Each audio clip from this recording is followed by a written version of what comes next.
teach the art. You still they never had this. Number one, never wanna run about the gun. I wasn't licensed to have one. The minute they see me, fear me. I'm the epitome of public enemy. Use, abuse without clues. I refuse to blow fuse. They even had it on the news. Don't believe the hype. Don't believe the hype. Don't believe the hype. Back when I wrote y'all, yes. What's the name of this podcast? Shits and Giggles? Shits and Gigs is the name of the podcast. Shits and Gigs. Okay, now these guys are from Great Britain. I've seen them on my Instagram from time to time, and I've actually read a couple of things because they read like letters from people, and they're kind of funny. Mm-hmm. So they ended up did they end up on Andrew Schulz's podcast? Yeah, apparently it's an older clip too. I don't think this was necessarily that recent, but you know, as the internet does, this older clip of them being on Andrew Schulz's podcast started making the rounds. And then, you know, the Black Twitter detectives got to work and found every embarrassing clip they ever had where they were even referencing or making jokes about Black women or something. And they kind of got in hot water and issued an apology.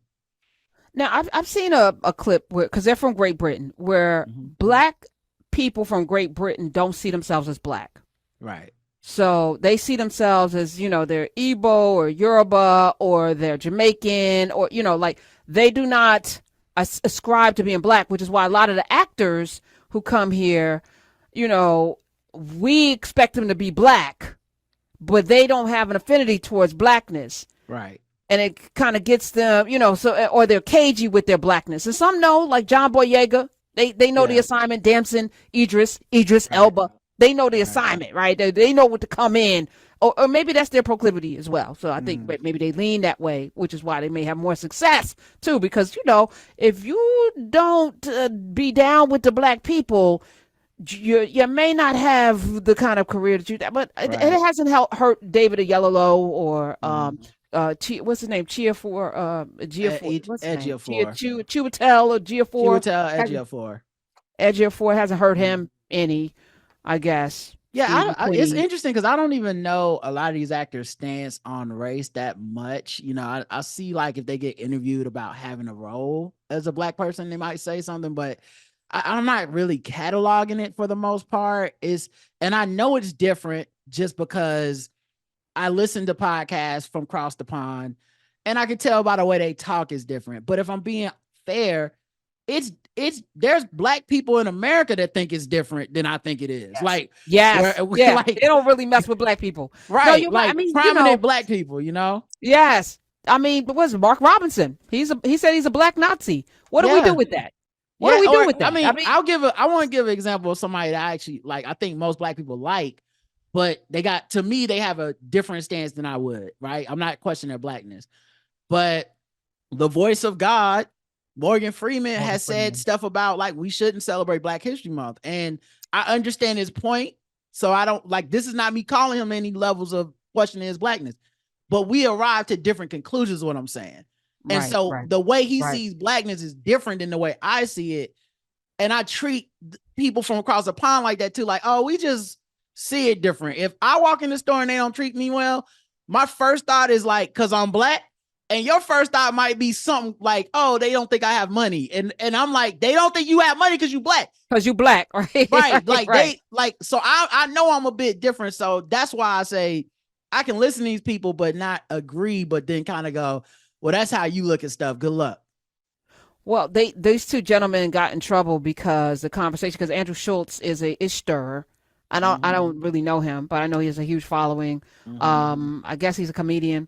And he started talking about Black women and why nobody likes Black women. And they let him do that. They sat there and giggled with him.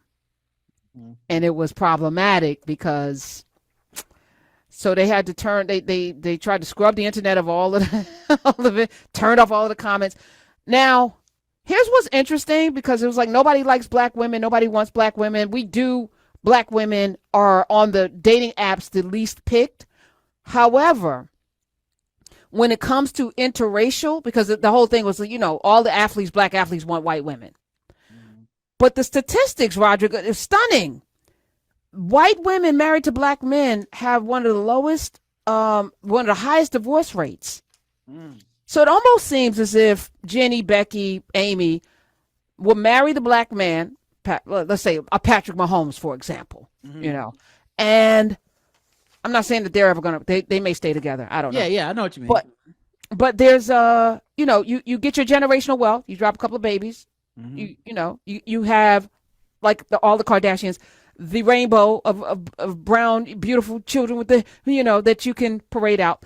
And you then have the money for generations. And the money goes into to your family. You know what I'm saying? Like Kobe Bryant's money, not that his wife is white, but she's not black, is not with his family. His family is basically destitute. Do you know what I'm saying? So the money transfers back into that, right? Conversely, Roderick, black women married to white men have one of the lowest divorce rates. One of the lowest. And it's credited to Ben Horowitz, who's Andreessen Horowitz, that guy, who's married to a black woman, that black women are for grown-ups. And he alluded to, it's been debunked that whether he said it or not, I can't verify. But the founder of Andreessen Horowitz, who's married to a black woman, said that billionaires prefer black women because they're serious. They're going to keep you on point. They're going to put you in a situation. And if you think about it, George Lucas understood that. I mean, we can go down the list of billionaires. The head of the founder of Netflix, married to a black woman who happens to be Clarence Avon's daughter. There are some, you know, anecdotal and also, you know, it's like, and I was saying to you off mic, in this universe, in this metaverse that we're in right now, hey, because, you know, if if you don't want us, we're not going to be alone. Right. So, and the black woman effect, and people were mad about that, the black wife effect that was trending. People were mad about that, but the reality is it's real. Because we gonna make sure you're oiled and groomed and smelling good, and your money's gonna be right. And we go, unless you get and a lot of like the black something. wife effect just to me is about culture, right? Like it's You're coming, and I think just since we're speaking broadly in generalizations, yes, we are. I think if you have the culture goes with the woman. So if you're married to a black woman, you are going to be in black culture. That just like for the vast majority of the time, your kids are going to be in black culture. If you're married to a non-black woman, if a lot of men are okay with letting, like, not seeing themselves as keeper of that culture. I'm not saying all, obviously, but there's a lot of men who are like, whatever. Like, okay, she says we're going to raise our kids in a colorless household. We don't see color in here. I'm okay with that. And they just go along to get along. And then there comes a time in America, at least, where the world won't let you get along.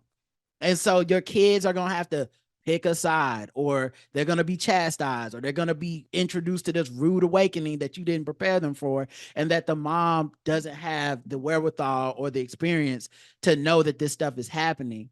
And then just the general, I don't know if you have the clip of them talking about it, but the general tenor of black women are rough and mean and abusive. Didn't want to play that because I don't want to feed into the tropes, because they're tropes, you know. At the end of the day, you know, black women, we only want the best for you. Right. So if you are mad about, like, I don't understand. Well, do you want to win is the question. Do you want to win? What really bothers me about the way that they let this white man say these racialized tropes about our women and say that they were, you know, abusive, because he basically said they were. That's what he said. Abusive. Yes.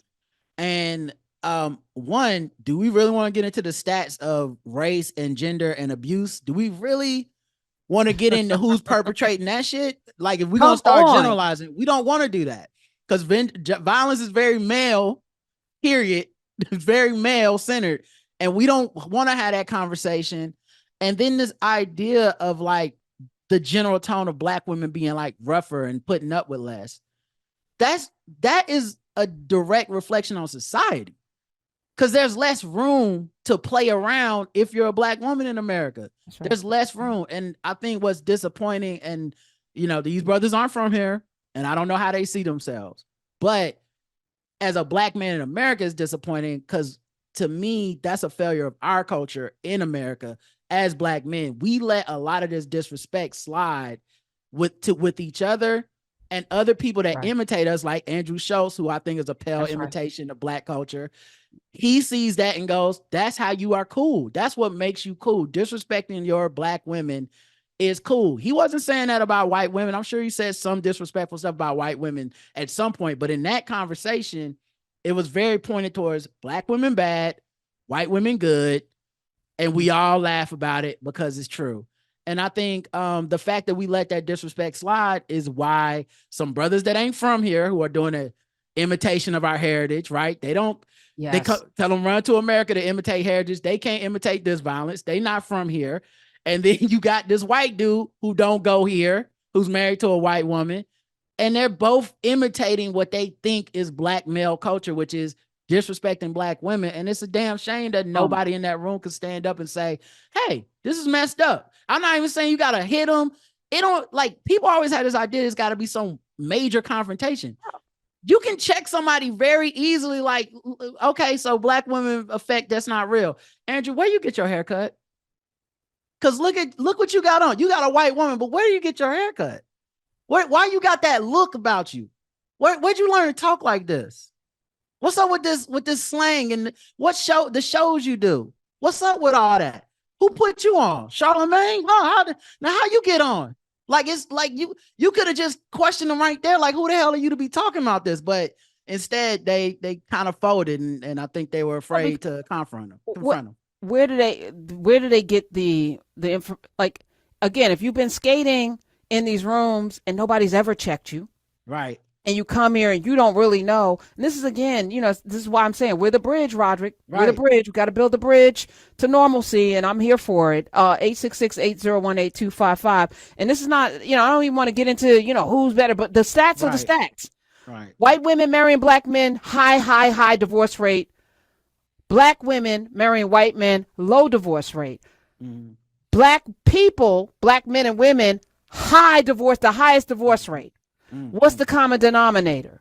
866-801-8255. At the end of the day, you may desire something, but is it best for all of us? And it's just like this voting cycle that we're in right now. There's a whole lot of yammering. Right. But it's rooted in such a selfish desire to want to be something more than you are, instead of working on yourself to be all that you can be.